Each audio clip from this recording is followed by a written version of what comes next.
দেখ ভাইপো, বন্ধু পাশে বসে আছে। হ্যাঁ, কি বলছিস?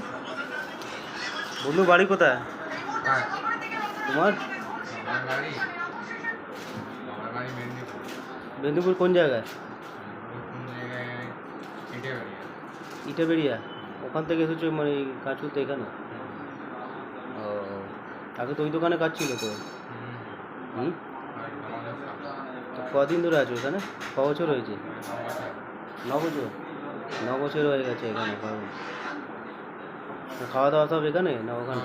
সব এখানে। আর ঘুমানোর সময় ওইদিকে? ওইদিকে। দেখছো বন্ধু, আজ দেখো, আর বন্ধু পাশে দাঁড়িয়ে আছে দেখুন, টিকটক থেকে এসেছে কাজ করতে। বিকালে ফার্স্ট গেট এরিয়ায় ভুড়িভোজ হোটেল, 16 আনা বাঙালি খানা। তাই তো ভাইপো?